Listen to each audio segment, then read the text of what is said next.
दोस्तों, स्वागत है आपका सिंह प्रॉपर्टी एडवाइज़र चैनल पे। मैं आपका दोस्त मनदीप सिंह। सबसे पहले दोस्तों, आपको नए साल की हार्दिक शुभकामनाएं और बधाई। दोस्तों, मैं आज आपको प्रॉपर्टी के पिछले 3 साल के अपने तजुर्बे की कुछ बातें शेयर करने वाला हूं, जो मैंने अपने नज़रिए से देखी हैं। दोस्तों, पिछले 3 साल से मैं प्रॉपर्टी के कारोबार को काफ़ी करीब से देख रहा हूँ और मैंने ये देखा है कि प्रॉपर्टी पिछले 3 सालों में लगातार रेट अप हुए हैं, मतलब रेट बढ़े हैं। प्रॉपर्टी 2019 में जो रेट प्रॉपर्टी के थे, आज 2021 में लगभग 30% रेट अप हो गए हैं। दोस्तों, पिछले 2 साल के अंदर लोगों का प्रॉपर्टी के अंदर इन्वेस्टमेंट करने का नज़रिया काफ़ी बड़ा है।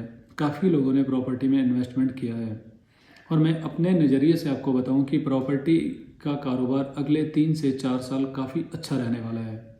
जो लोग भी प्रॉपर्टी में इन्वेस्टमेंट करने का प्लान कर रहे हैं, उन्हें इस प्लान को जल्दी से जल्दी करना चाहिए। मेरा नज़रिया है कि प्रॉपर्टी अगले 2 साल काफ़ी रेट बढ़ने वाले हैं।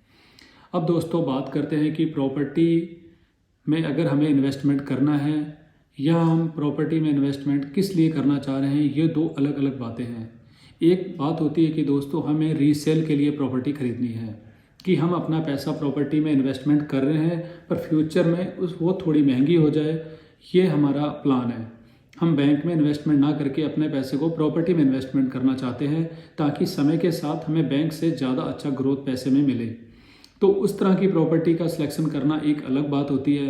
एक होता है कि दोस्तों, हमें प्रॉपर्टी में इन्वेस्टमेंट करना है अपना घर बनाने के लिए, तो उस समय कुछ अलग हमें सोसाइटी के अंदर इन्वेस्टमेंट करना चाहिए। फिर हमें अपना सेफ्टी, फ्यूचर, मार्केट डिस्टेंस, इन सब चीज़ों का ज़्यादा ख्याल रखना चाहिए, क्योंकि फिर डिपेंड नहीं करता कि उसका रीसेल कितना ज़्यादा आएगा, क्योंकि उस कंडीशन में हमें सिक्योरिटी, सेफ्टी, इन चीज़ों का ज़्यादा ख्याल रखना पड़ता है। वो एक अलग इन्वेस्टमेंट होता है। एक होता है रेंट इन्वेस्टमेंट, कि किस इलाके में रेंट वैल्यू ज़्यादा है, मतलब वहाँ पे रेंट के लोगों की डिमांड कहाँ पे ज़्यादा है। वो एक इन्वेस्टमेंट अलग होता है कि हमें रीसेल के साथ साथ रेंट प्रॉपर्टी चाहिए।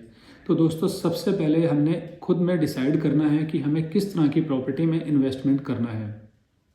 जहाँ तक मेरा नज़रिया है, पिछले 2 साल के अंदर कॉमर्शियल प्रॉपर्टी की रेट बहुत ज़्यादा बढ़े हैं। कोविड के कारण बहुत सारे लोगों की जॉब नहीं रहे, नौकरियां चली गई, जिस कारण से लोगों ने कुछ अपना करना चाहा।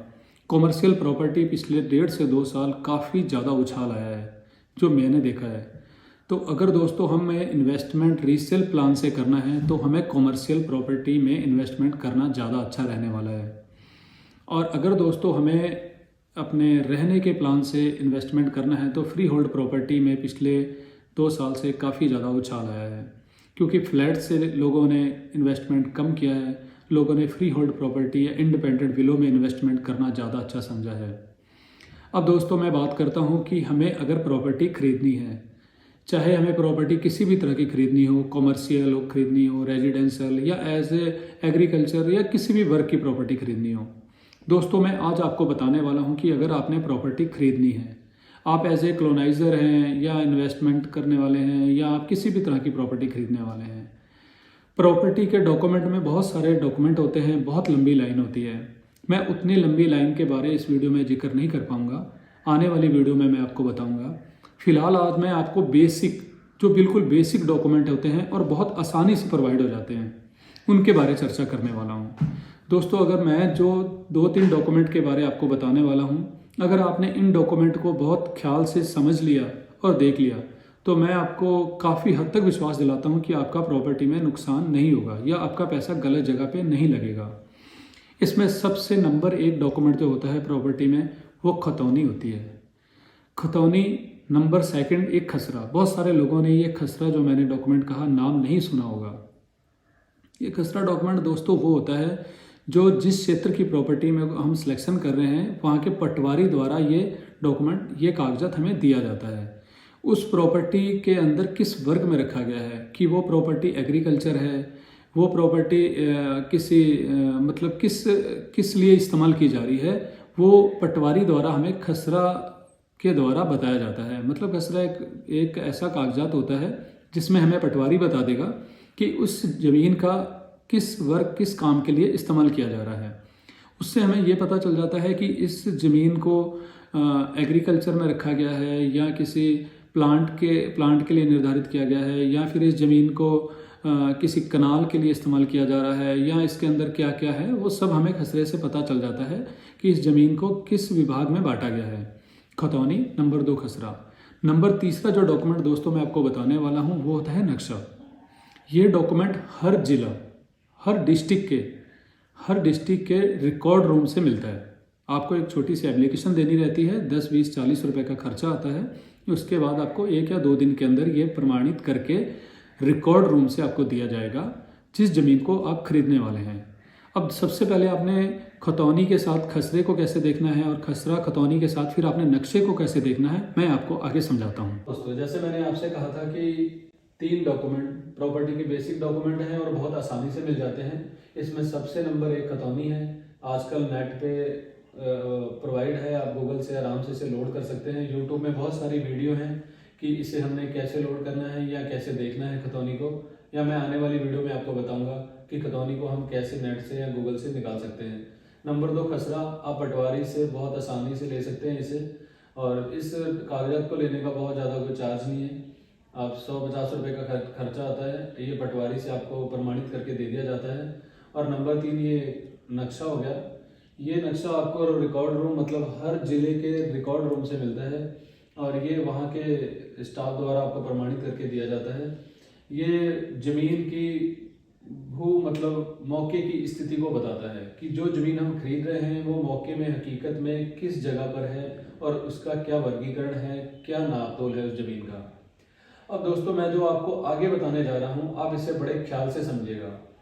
मैं एग्जाम्पल के लिए इसमें से खसरा संख्या 498 को लेता हूँ। जैसे आपने 498 नंबर ज़मीन को खरीदने जा रहे हैं, इसमें इसके आगे लिखा हुआ है इसका क्षेत्रफल।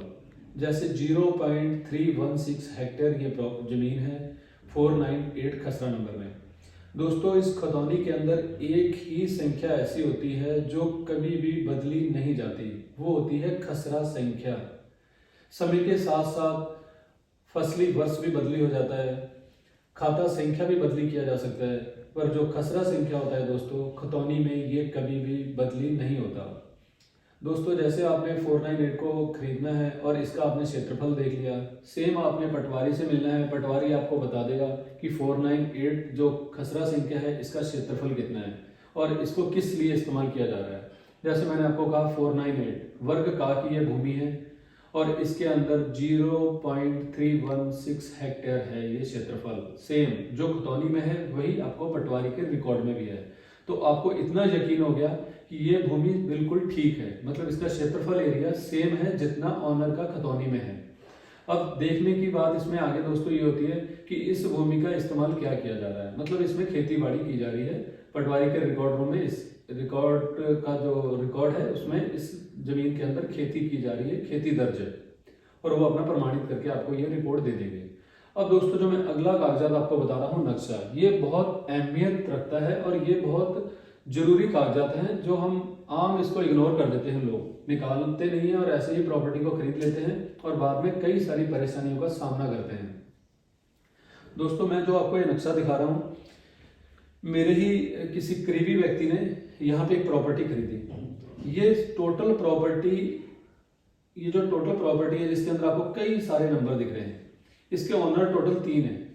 3 ऑनर हैं इस सारी प्रॉपर्टी के, पर इस समय मौके पे ये प्रॉपर्टी 3 हिस्सों में डिवाइड हो गई। मान लो यहाँ से एक व्यक्ति के पास है, यहाँ से एक व्यक्ति के पास है, 3 लोग इसकी खेती कर रहे हैं। और आप गए तो उन्होंने आपको ऐसी खतौनी दिखाई, आपने खतौनी के अंदर देखा जी हाँ 1.05 हेक्टेयर इनकी प्रॉपर्टी है और फलानी जगह में है, और आपने इसको एग्रीमेंट कर लिया या आपने इसको खरीद लिया, और उसने मौके पे आपको यहाँ पे ये जमीन नाप के भी दे दी। चलो, जो भी आपने लिया 2 एकड़ 2.5 एकड़ जितना भी रकबा था उन्होंने आपको यहाँ से नाप के दे दिया, पर हकीकत कुछ ऐसे नहीं है। हकीकत में क्या होगा कि इसमें अब देखने वाली बात यह रहेगी कि अगर आपने उसकी रजिस्ट्री कराई है 346 नंबर की, 346 नंबर प्रॉपर्टी यहाँ पर है ना कि यहाँ पर, तो हमें जो मैं आपसे कहने जा रहा हूं, जो समझने की बात है, आपने खसरा संख्या जो होता है वही नक्शे के ऊपर भी लिखा रहता है। जैसे आपने 498 नंबर प्रॉपर्टी खरीद रहे हो तो आपने नक्शे में चेक करना है कि वो खसरा संख्या जमीन कहां पर है इस नक्शे में। कई बार क्या होता है कि जैसे आपने इस जमीन को खरीदने जा रहे हो, अब इस जमीन का नक्शे में सामने से फ्रंट बहुत कम है, यहाँ से इतना है, और पीछे से इस जमीन का आकार ऐसा हो गया। पर हकीकत में वो ऑनर क्या कर रहा होगा कि इस जमीन को कॉम्प्रोमाइज करके यहाँ से ऐसे में खेती कर रहा होगा।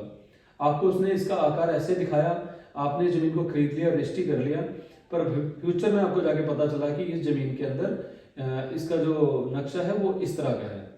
तो मैं आपसे दोबारा फिर कहता हूँ कि आप इस डॉक्यूमेंट को जरूर रिकॉर्ड रूम से निकालिए और खतौनी और खसरे के साथ इसे मैच करिए।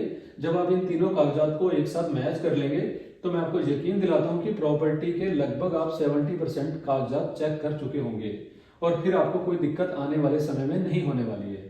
अगर आप इन तीनों कागजात को, बहुत ज़्यादा खर्चा भी नहीं है, आपका 1000 से 1500 रुपये तक का खर्चा आना है, बड़े आसानी से ये सारे कागजात प्रोवाइड हो जाते हैं।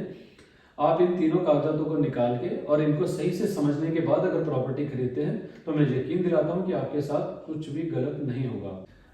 हाँ दोस्तों, ये रहे प्रॉपर्टी के बेसिक डॉक्यूमेंट। और दोस्तों इसके अलावा प्रॉपर्टी के बहुत सारे डॉक्यूमेंट होते हैं।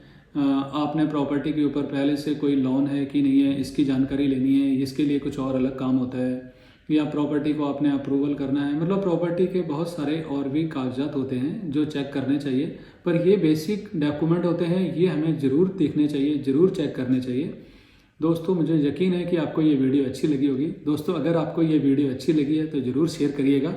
मिलते हैं अगली वीडियो में। नमस्कार।